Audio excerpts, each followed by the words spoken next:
Meus queridos irmãos, nesta noite, excepcionalmente, eu vou trazer uma mensagem, muito obrigado, que está vinculada à série de mensagens, ou que faz parte da série de mensagens que eu tenho pregado pela manhã nesses últimos domingos. Hoje pela manhã nós tivemos um musical e eu estou projetando que a gente vai precisar de mais alguns domingos para chegar até o final desta série.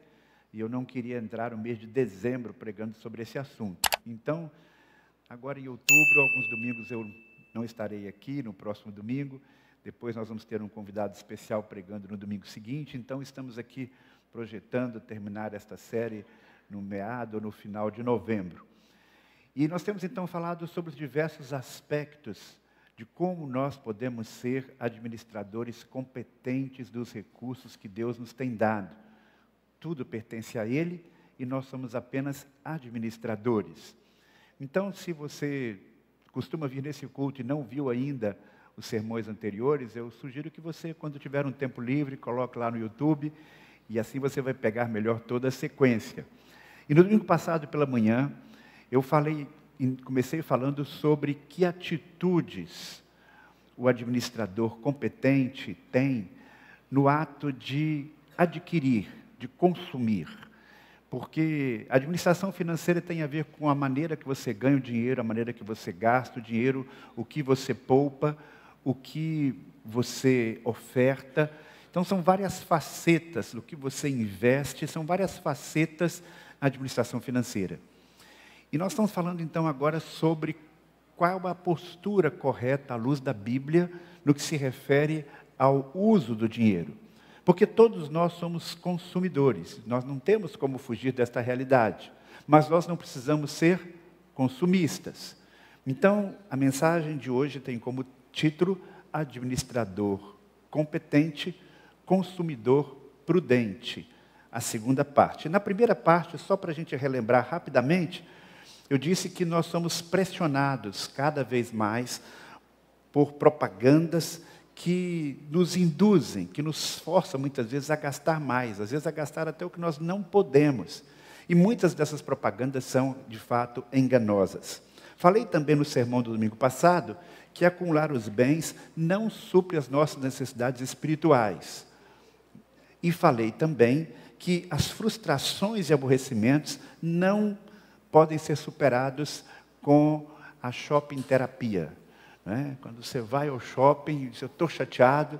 Então, necessidades espirituais, necessidades emocionais não são supridas simplesmente gastando mais. Também uma coisa importante que você deve ter em mente, nós estamos falando aqui de atitudes mentais, de posturas. Não é o que você possui que define quem você é. Você é muito mais do que uma pessoa que precisa ter coisas para se sentir melhor do que os outros ou se sentir alguém. E uma outra coisa importante, para que você não administre bem a maneira como você gasta o seu dinheiro, não fique se comparando com outras pessoas, porque o consumismo leva à frustração. Quando você fica se comparando com um e com o outro, esta postura leva você ao consumismo e à frustração. Hoje eu quero falar mais 3 verdades, apenas 3 verdades, que devemos ter em mente quando nós pensamos nesta responsabilidade que é administrar bem a maneira como nós gastamos o dinheiro. E a primeira coisa que eu quero então enfatizar hoje é que nós precisamos diferenciar entre os nossos desejos e necessidades reais. Diferenciar entre os desejos e necessidades reais. Por que isso é tão importante? Pelo compromisso que Deus tem conosco de suprimento. Deus não tem um compromisso conosco de suprir todos os nossos desejos. Ah, pastor, mas eu desejo tanto ter aquele celular de última geração.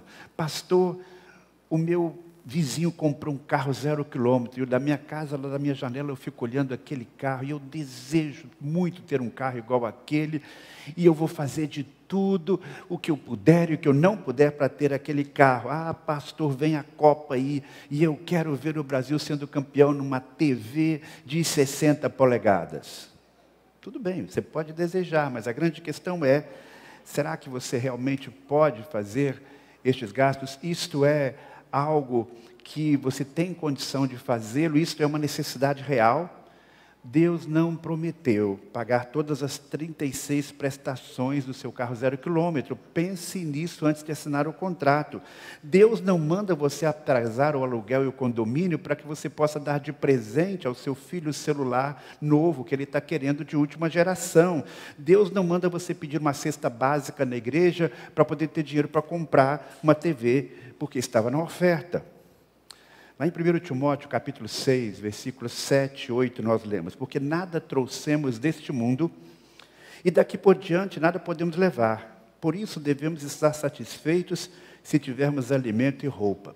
Esse versículo, às vezes, me incomoda, né? Parece que o que Deus está prometendo é muito pouco, é muito restrito. Se você tiver o que comer, o que beber, uma roupa, né? E certamente um abrigo também, fique satisfeito. Aí nós temos que ampliar um pouquinho mais. O que isso, na verdade, significa? Isso aqui, na verdade, é um resumo das nossas necessidades básicas. Você precisa se alimentar, você precisa ter uma roupa, você precisa ter um abrigo. Então, quando temos essa promessa de Deus, significa que você tem que pensar em todas as condições, todos os recursos que você precisa para ter isso. Por isso, o que é necessidade básica para uma pessoa pode não ser uma necessidade para outra pessoa. Por exemplo, se você precisa de um veículo para trabalhar, se o seu trabalho demanda utilizar um carro, você trabalha com vendas, vai estar um dia num lugar, no outro dia outro, tem como interior, tem trabalhos que a pessoa exige, olha, para você ter essa vaga, você precisa ter um veículo. Então, esse carro se torna uma necessidade básica. Se você precisa de um computador de uma determinada configuração para realizar o seu trabalho, se você não tiver esse computador nessa configuração, é impossível você realizar um bom trabalho, esse computador se torna uma necessidade básica, percebe? Então, o que é o conceito de uma necessidade básica, ele varia de uma pessoa para outra, dependendo daquilo que ele precisa para poder ganhar o seu recurso, para poder sobreviver, para poder ter o pão de cada dia, para fazer valer, inclusive, todo o investimento que ele fez na sua vida, em sua educação, no seu preparo para servir a comunidade, para servir a sociedade. Então, você precisa avaliar o que você realmente precisa, porque o que é uma necessidade para um pode ser algo completamente supérfluo para outro. Uma criança pequeno não precisa ter um celular. Um adolescente não precisa necessariamente ter um celular de última geração, enquanto, de repente, um jovem, dependendo do seu tipo de trabalho, ele vai precisar de um aparelho com essa capacidade para que ele possa realizar o seu trabalho. O fato é que Deus promete, então, não de uma maneira sempre sobrenatural, suprir as nossas necessidades. A maneira como Ele faz isso varia. Em situações de grande dificuldade, Deus às vezes faz algo sobrenatural. Mas no dia a dia Ele faz de uma maneira natural. Lembre-se que o maná caiu no deserto quando o povo não podia plantar e colher. Quando eles entraram na terra prometida, Deus supriu as necessidades deles de uma outra forma, dando-lhes a terra e dando-lhes condições de plantar e de colher. E aí nós temos então que entender que esse suprimento de Deus para a nossa vida, para as nossas necessidades básicas, é um trabalho de parceria. Deus trabalha conosco, Deus nos dá capacidade e nós temos que desenvolver. E é nesse contexto então que nós temos que ler Filipenses capítulo 4, versículo 19. O meu Deus, segundo sua riqueza em glória, há de suprir em Cristo cada uma das vossas necessidades. E essas necessidades que nós temos supridas em Cristo não são apenas necessidades espirituais e emocionais, são também necessidades materiais, porque Deus se importa com todos os aspectos de nossa vida. Então, tudo aquilo que vai facilitar ou garantir a sua empregabilidade no mercado de trabalho, dentro dos dons e das habilidades que Deus lhe deu, como já falei anteriormente, tudo isso você pode considerar como uma coisa essencial, e não como uma coisa simplesmente supérflua e dispensável. Para você ser um bom profissional, você vai precisar estudar, fazer cursos, adquirir livros, participar de congressos. Tudo isso se encaixaria nessa perspectiva em ferramentas, em instrumentos para que você possa ter, então, aquilo que é essencial para o seu sustento e sustento da sua família. Uma segunda verdade que eu gostaria de destacar é que nós somos convidados, pela própria palavra de Deus, a desenvolver um estilo de vida simples. Em 1974, muitos aqui nem eram nascidos, na cidade de Lausanne, na Suíça, representantes de igrejas do mundo inteiro se reuniram. E eles estiveram ali reunidos durante vários dias e prepararam um documento que se tornou um referencial no mundo evangélico, o Pacto de Lausanne. E nesse Pacto de Lausanne, um dos documentos que eles fizeram, há tantos anos atrás, tem como um trecho algo muito interessante que eu queria compartilhar com vocês, porque eu continuo percebendo que esse texto e esse compromisso tem uma grande atualidade. Ele continua sendo um desafio para nós hoje. Um dos textos desse documento, na parte que se fala sobre o estilo de vida de um discípulo de Jesus, diante dos desafios econômicos do mundo, eles colocam o seguinte: enquanto alguns de nós foram chamados a viver entre os pobres e outros a abrir seus lares aos necessitados, todos estamos determinados a desenvolver um estilo de vida simples. Tensionamos reexaminar nossa renda e nossos gastos, a fim de gastar menos para que possamos doar mais. Não baixamos normas nem regulamentos, nem para nós mesmos, quer para os outros. Contudo, resolvemos renunciar ao desperdício e opormos-nos à extravagância em nossa vida pessoal, em matérias de roupa, de moradia, de viagens e de templos. Também aceitamos a distinção entre necessidades e luxo, hobbies criativos e símbolos de status vazios, modéstia e vaidade, celebrações ocasionais e o nosso dia a dia, entre o serviço de Deus e a escravidão da moda.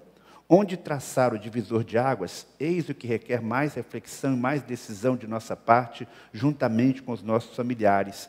Aqueles dentre nós que pertencem ao Ocidente necessitam da ajuda de nossos irmãos do terceiro mundo a fim de avaliarem os seus gastos. Nós que vivemos no terceiro mundo reconhecemos que também estamos expostos à tentação da avareza, de maneira que precisamos da compreensão, estímulo e oração dos outros.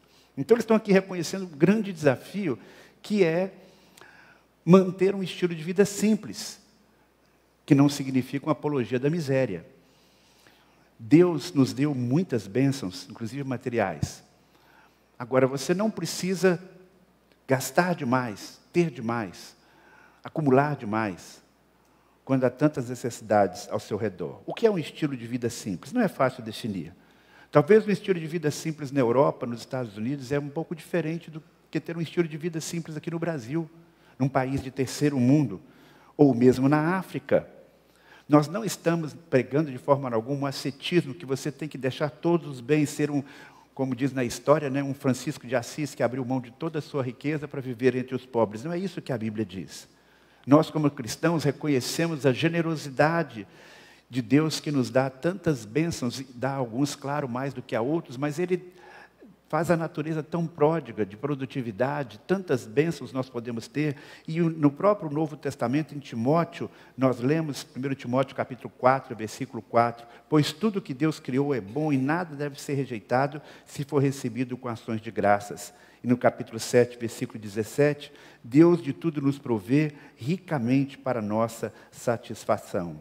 Então nós podemos desfrutar dos dons e das bênçãos que Deus nos dá materialmente, mas devemos fazê-lo com moderação. Não devemos fazer disso o nosso foco de vida. Por quê e para que desenvolver um estilo de vida mais simples? Nós devemos desenvolver um estilo de vida mais simples, meus irmãos, porque esse foi o estilo de vida de Jesus. Jesus podia ter se envolvido com pessoas que lhe dessem muito mais do que aquilo que ele recebeu. Jesus Cristo poderia ter feito alguma coisa para ganhar mais dinheiro. O poder não lhe faltava para isso. Mas ele optou por viver um estilo de vida mais simples. Ele renunciou a determinados privilégios para cumprir a sua missão. Ele não viveu como um miserável, ele certamente não passou fome, mas ele viveu num estilo que não era o estilo dos palácios e nem com todo o conforto do mundo. Então Jesus Cristo, para nós, é um exemplo de autolimitação. Também nós temos que considerar um estilo de vida mais simples, porque existe uma grande miséria no mundo. Se todo mundo tivesse um estilo de vida de classe média, tudo bem. Poderia até que você pudesse gastar bastante sem se preocupar com isso, mas os gastos excessivos são uma afronta à fome e à miséria no mundo e também no nosso país. Existem objetos, meus irmãos, que são caríssimos, fora da realidade. Eu fico imaginando como é que as pessoas às vezes têm coragem de pagar determinados preços em determinados objetos de consumo. Quando, um tempo atrás, eu estive passando lá em Paris e eu vi uma daqueles shopping centers lá com bolsas e coisas assim, num preço, assim, para mim, assim, completamente inadmissível.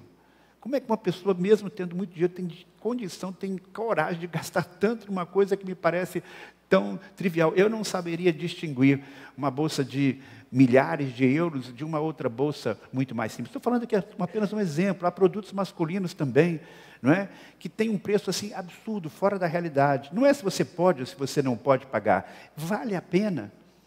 É uma boa mordomia, uma boa administração. Gastar alguma coisa só por ostentação, quando aquilo tem tanta utilidade quanto um outro objeto similar, mais barato. Pense nisso. Uma outra razão para que você não busque um estilo de vida mais simples, não seja extremamente consumista, é não espoliar a natureza. A natureza é nossa fonte de sobrevivência. Quando você vai num país de primeiro mundo, muitas vezes você fica pensando, se todo mundo tivesse esse nível de consumo desse país aqui de primeiro mundo, a Terra já teria entrado em colapso. Você sabia disso? Se todo mundo vivesse no padrão dos países de primeiro mundo, de classe média, classe alta, os recursos naturais da Terra, eles são limitados. Então temos que usá-los bem. Temos que saber como reciclar o lixo, temos que ver que produtos nós estamos utilizando, porque há produtos que, inclusive, não são recicláveis a curto prazo. Então, nós temos que ter um cuidado ecológico e o consumo excessivo, o lucro excessivo, quando as indústrias, por exemplo, não cuidam dos dejetos, dos resíduos industriais, quando há indústrias extremamente poluentes para poder produzir determinados produtos, tudo isso nós temos que levar em consideração, se desejamos ser consumidores conscientes e responsáveis. E, em último lugar, para que possamos ter mais disponibilidade de recursos para doar. Então, nós não vamos ter um estilo de vida mais simples, simplesmente para guardar mais dinheiro para a gente mesmo. Às vezes você quer doar, você quer fazer algo mais, mas se você está com o seu orçamento todo comprometido, com cartão de crédito, com tudo aquilo que você comprou, e às vezes sem necessidade, às vezes por impulso, como é que você vai participar de uma campanha? Como é que você vai contribuir para missões? Como é que você vai contribuir para o COCO? Como é que você vai contribuir para o Lar Leves? Como é que você vai atender a necessidade de um irmão ao seu redor? Nós precisamos ter essa visão. Quanto investimos nos projetos do Reino de Deus? E quanto investimos apenas em nós mesmos? Em terceiro e último lugar, a terceira e última atitude que eu gostaria que você pudesse tomar, ter na sua mente, no seu coração, no que se refere ao desafio de consumir de uma forma prudente e sábia, seja grato pelo que você já conquistou. Seja grato pelo que você já conquistou. Não estou dizendo aqui que você tem que ser uma pessoa acomodada. Tem gente que é acomodada. Tem gente que tem potencial para chegar a 100 e anda a 20. Tem gente que fica ali marcando passo a vida inteira porque não se desafia, porque não está disposto a pagar o preço para buscar o seu desenvolvimento pessoal.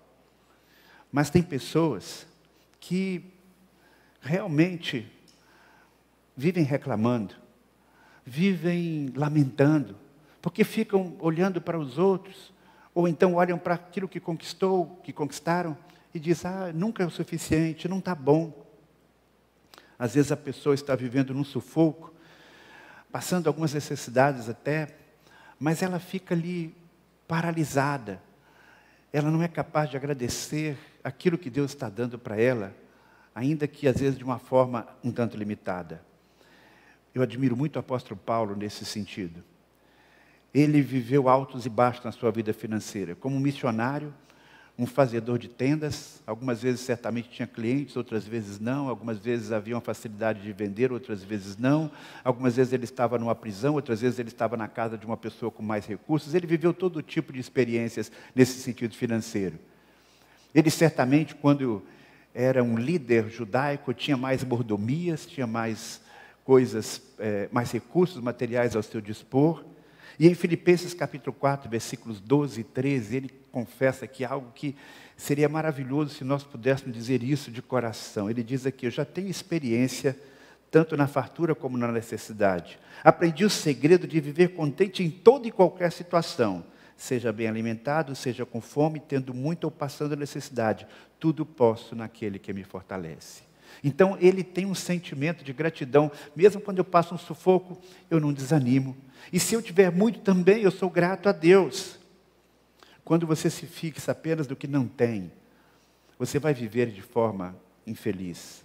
Às vezes, como crianças, quando ganham um presente novo e pulam de alegria, mas depois, aquele brinquedo, uma semana depois já está encostado ali no canto, na casa, e a criança não brinca mais, não vibra mais, e já está querendo um brinquedo novo. Assim são algumas pessoas. Deus está dando uma bênção hoje, a pessoa vibra com aquela bênção, mas daqui a poucos meses, daqui a pouco tempo, já não vê aquilo como bênção. Olhe aquilo tudo que você tem. Olhe para o seu guarda-roupa. Olhe para a sua casa ao redor. E agradeça a Deus por tudo aquilo que Ele lhe tem concedido ao longo dos anos. Olhe para cada uma das coisas e diz: Senhor, muito obrigado, que bênção que eu tenho isso. E saiba que nesse nosso contexto aqui, a maioria de nós aqui tem muito mais do que a maior parte das pessoas do mundo, que vivem em condições extremamente limitadas.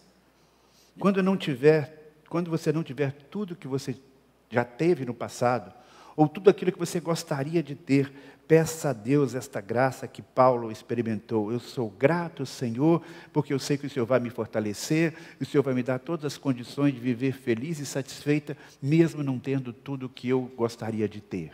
Porque o nosso foco não pode estar simplesmente na satisfação de todos os nossos desejos. Então, você também é desafiado para viver feliz, para viver bem com aquilo que Deus lhe tem dado, a manifestar gratidão a Deus permanentemente, manifestar gratidão a Deus orando, manifestar gratidão a Deus usando aquilo que Deus lhe tem dado para abençoar outras vidas. Deus lhe deu um carro, dê carona para um irmão. Deus lhe deu uma casa, abra a casa para um PG. Deus lhe deu um aumento de salário. Olha que oportunidade maravilhosa de você não apenas de pagar as contas, mas de repente de contribuir mais para uma boa causa.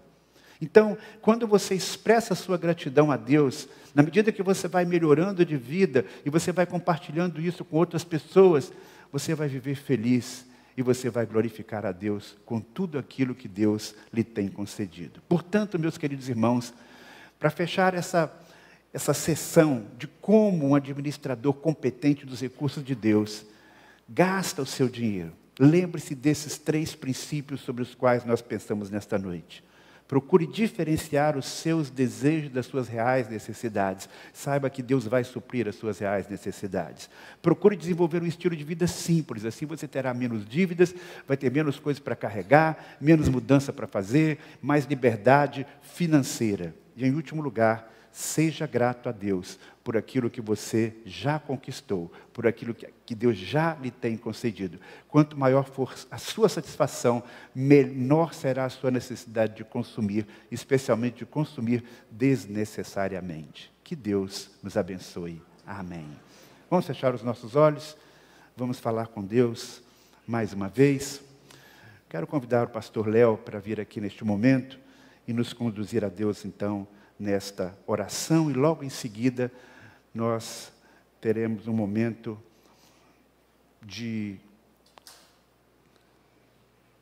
do Lar Davis, não é isso? Ok. Oremos então. Pai amado, nós te damos graças, Senhor Deus, porque o Senhor, Pai, nos dá, Senhor Deus, desde a natureza, ó Pai, até a criatividade humana, Senhor Deus, condições, ó Pai, para levantar sustento, para nos sustentar, Senhor Deus. O Senhor naturalmente já criou, Senhor Deus, um ambiente para ter alimento, ó Pai. Amém. Mas também, Senhor Deus, através do trabalho e da força, Senhor Deus, do ser humano, ó Pai, nós podemos desenvolver, Senhor Deus, e crescer. Mas, Deus amado, ó Pai, muito do que há no nosso mundo, muita guerra, Senhor Deus, também é por causa dessa natureza, também é por causa daquilo que podemos produzir, Senhor Deus. E nós, como teu povo, Senhor Deus, pedimos, ó Pai, em nome de Jesus, nos dá, Senhor Deus, a sabedoria de lidar bem com os recursos que o Senhor nos dá, Amém. de lidar bem com as oportunidades que o Senhor nos dá, Senhor Deus, ó Pai, que ninguém tenha mais, Senhor Deus, para passar por cima dos outros, ó Pai, e que ninguém também passe necessidade a ponto de morrer, Senhor Deus. Amém. Em nome de Jesus, ó Pai, abençoa a Tua igreja, para que ela também seja bênção na vida das pessoas, mas abençoa individualmente, Senhor Deus, cada membro, cada vida aqui, Senhor Deus, que não haja aqueles desperdiçadores, mas que também não haja os mendigadores, Senhor. Amém, Deus. Pai. Em nome de Jesus, ó Pai, que possamos, Senhor Deus, com sabedoria, honrar o Teu santo nome, inclusive com as nossas finanças, Senhor Deus. Nos dá, ó Pai, essa sabedoria para honrando também, Senhor Deus, ser administradores competentes, Senhor. Amém. Deus. É assim que nós Te oramos e gratos somos, ó Pai, em nome de Jesus. Amém. Amém. Amém.